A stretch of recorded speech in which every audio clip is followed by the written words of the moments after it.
everyone, thanks again for tuning into Sin's Workshop. Hope you're having a wonderful day. So today we're going to be talking about We Can Be Heroes by Kyrie McCauley. I have to say I really did love her last novel, If These Wings Could Fly, and I love how she brings out this magical realism to her storytelling. I think it's ultimately quite beautiful. But before we get into all that, I do want to note for all my viewers, this book does talk about gun violence, it does talk about school shootings, it does talk about domestic abuse, murder, suicide. It has a lot of heavy themes in there, abuse against women, and if you are a survivor of any of that, I definitely don't want you to be triggered because the book talks about that.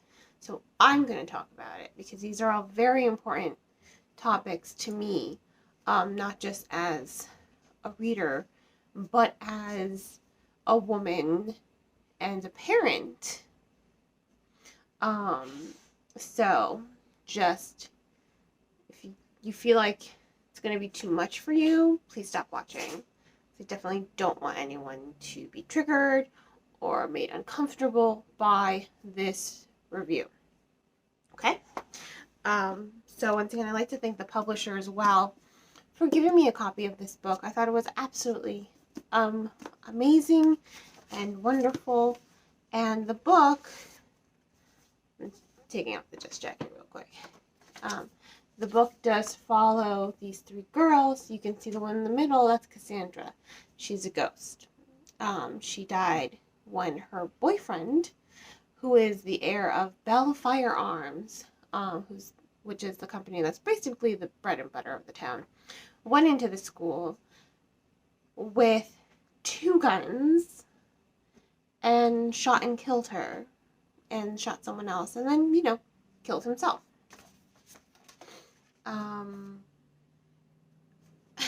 I want to say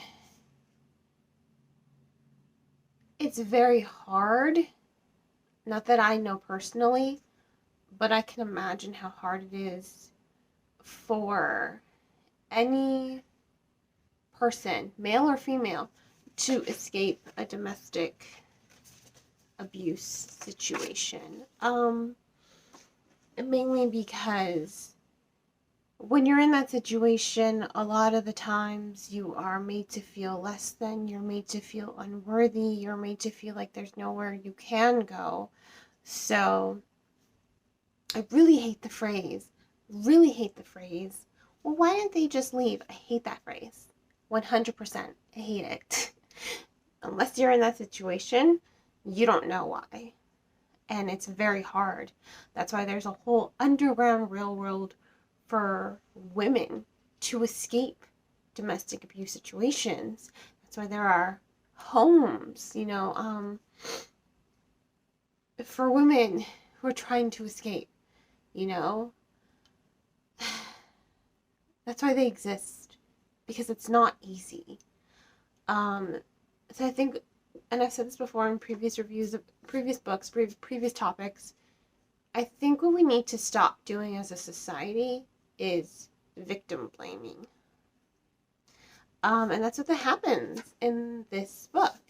So Cassandra comes back as a ghost in Beck's car, because it's Beck, Vivian, and Cassandra. And what Beck is doing is she's doing murals. Honestly, I would love to see someone bring to life the murals that she is painting. They're based on Greek mythology because Cassandra loved Greek mythology when she was alive. So Beck is honoring her memory. She thinks, everyone's kind of forgotten about it. Everyone has forgotten about Cassandra's murder. Not death, murder.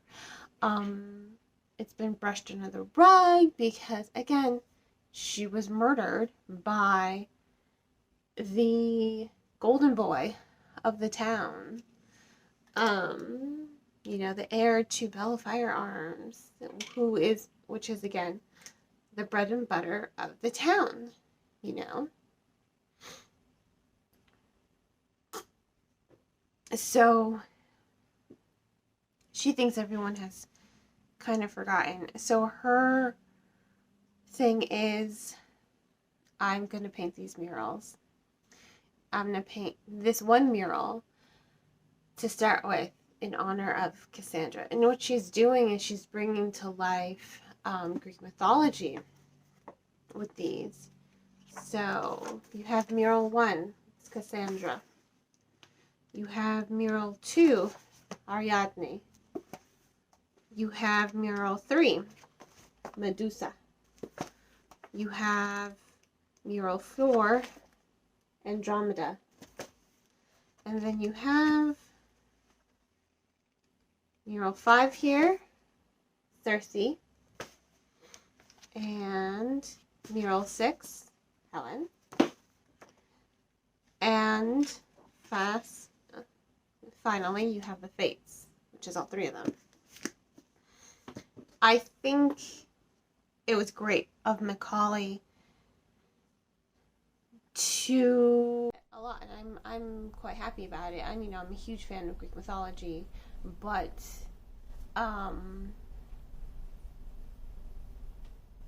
she's going in line with this pattern of giving more agency to the female heroines. Let's face it. Goodness me, I'm so sorry. Sorry, allergies. Wish I really was good at editing. I would just edit that out, but I'm not. So you're gonna get raw footage. Let's face it.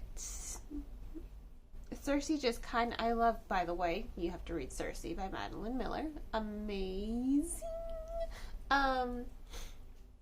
Medusa. Circe, Medusa, Ariadne. I mean, let's face it. What's his name? Theseus? Perseus? No, not Perseus. Perseus was Medusa. He would not have been able to escape the maze without Ariadne. Let's face it. She was the smart one. And then Helen. Helen's a complicated one.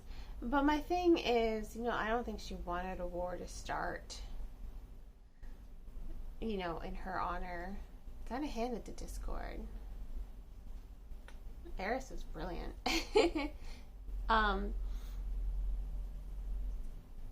They're made to be weaker, less than monstrous for their power. They're called witches, sorceresses. They're not really painted in a good light in Greek mythology, if you really look at it. And I love Greek mythology. So I do love this pattern that I'm seeing in literature, and I do love how Macaulay is carrying on that pattern of giving more agency back to these female figures in Greek mythology. And I love it too because the book as well, again, you have to remember, Cassandra is back. She's a ghost. She's living in the back seat of Beck's car. So we have these segments. They're poetry. Cassie's poetry on why these Greek myths are important to her also reflect back on her relationship with Nick. Was that his name? I don't know. I could care less about him, to be perfectly honest. Yeah.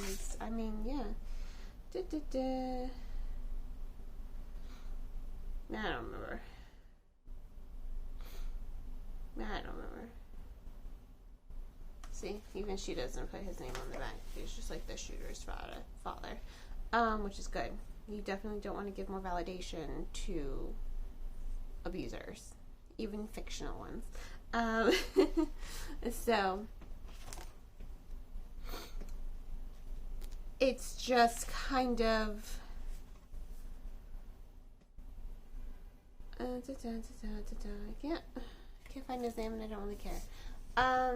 But Golden Boy, she's reflecting back on her relationship with him, and she's reflecting back through the her poetry, and it reflects the artwork, you know.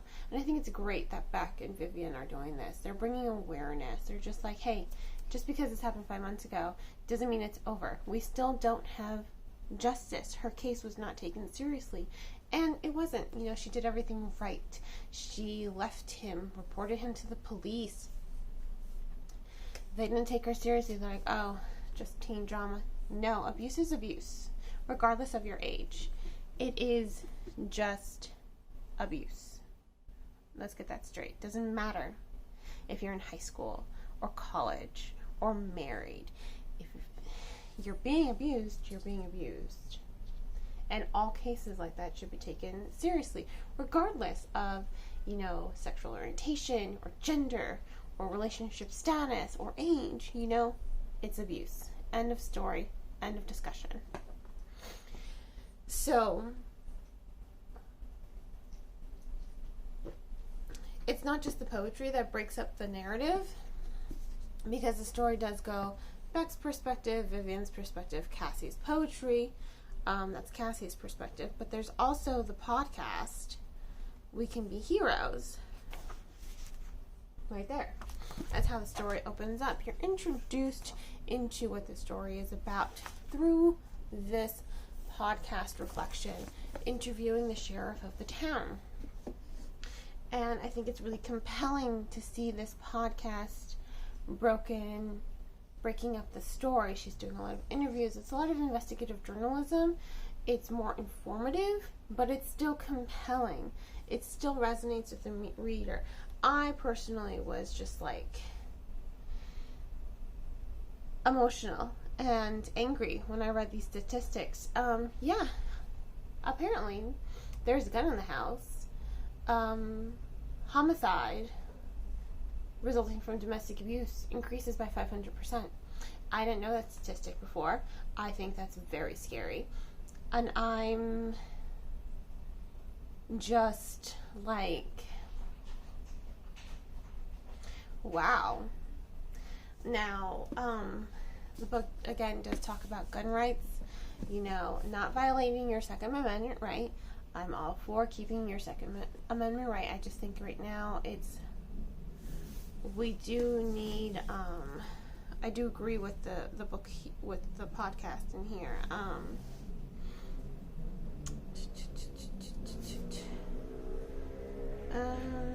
Here we go, the firearms expert. Yes, so she interviews a arm expert who was in the military in this book, and I thought that was a very compelling sequence. And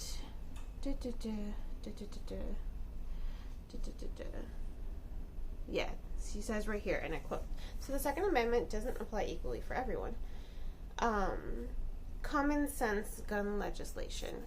I'm for that, you know? I think it's way too easy for people to have a gun in this country, unfortunately, you know?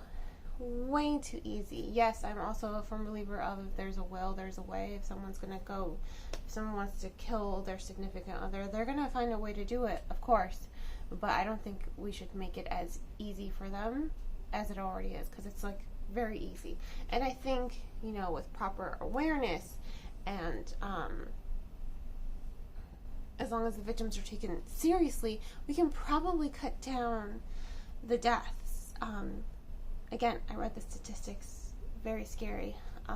94% of women in domestic abuse situations die by homicide, murder-suicides, actually. I'll include links and resources in the description below. But, you know, it's just...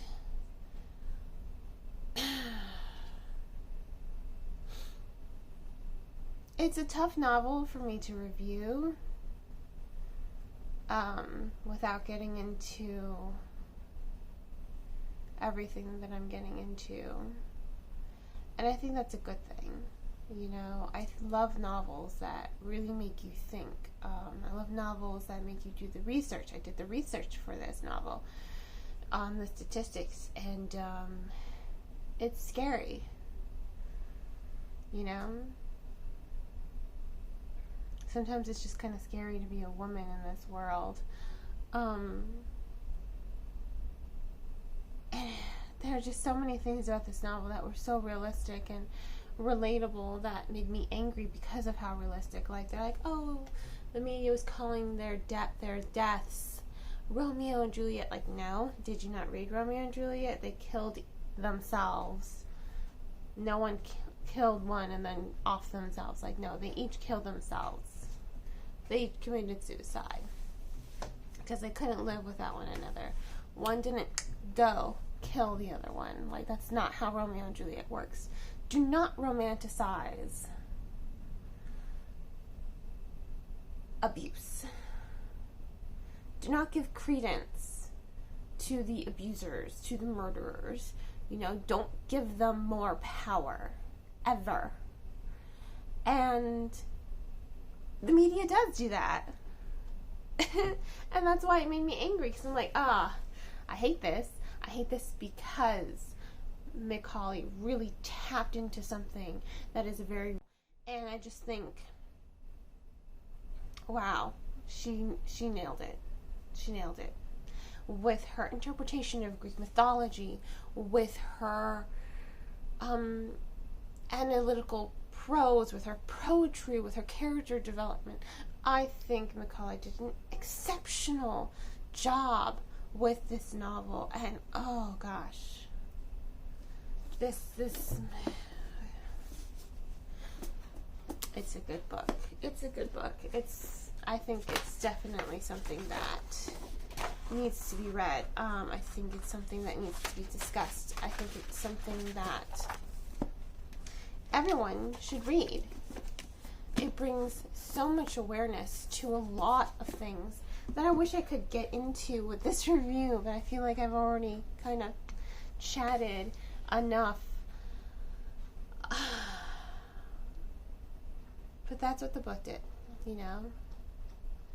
It struck a chord with me, you know? It made me think. It made me hyper aware. It made me emotional. It's a good book. Excellent book, actually. Any book that does that, it still makes me just kind of emotional and thoughtful, I think is a 5-star book, and this is definitely a 5-star book. Macaulay's brilliant. She's a brilliant writer, from her prose to how she executes the story, from a podcast, you know, you're going podcast interview style, to narrative, to poetry. You're doing an incredible job of captivating the reader and drawing them in and building this story while highlighting a lot of important things that should be spoken about. It's an incredible book. That's all I can say. It's incredible. Everyone should read this book. They should. Firm believer of that. So I'm going to end here because I think I've ranted enough. Is this even a review? I don't know. But it was an amazing book. So, once again, this was We Can Be Heroes by Kyrie Macaulay. I definitely give this book 5 out of 5 stars. It was absolutely 100% amazing. Please, if you're going to purchase the book, support your local booksellers by purchasing off of their local websites. You can get books on booksamillion.com, barnesandnoble.com, bookshop.org, indiebound.org. The latter of the two will actually list an independently owned bookstore nearest to you. If money's tight, check out the book from your local library. You know, libraries are a great resource for the community, and they're there for you to share and love and cherish. I just ask that you support your bookstores instead of getting the books off Amazon. I know we're all living on a budget right now. You gotta remember, Amazon doesn't really have an overhead. They just keep all their stuff in a warehouse. bookstores employ people, which is why publishers are stricter with their pricing. So, support your bookstores, please. That's all I ask. And, you know, if money's tight, then just get the book from your local library.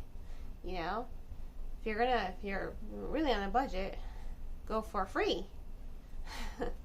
Get the book for free. I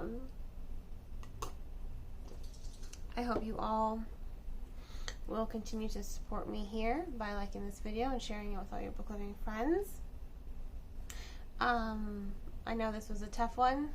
Sorry, didn't mean to make it a tough video. But you know, it was a tough subjects that need to be discussed. So yeah, sorry. Please don't forget to support me by liking this video, subscribing to my channel, and sharing it with all your book-loving friends. You can also become a supporter on Buy Me a Coffee or by purchasing one of my handmade candles. Links to all that in the description below. I will also be including all of the links, all the resources, the links from in here. I will also be including those in the description below. So if you need them, they're going to be there for you. If you think you know someone who needs them, they're there for you. If you are in a situation like this, please reach out, because, you know, by not reaching out, you might be forfeiting your life, unfortunately.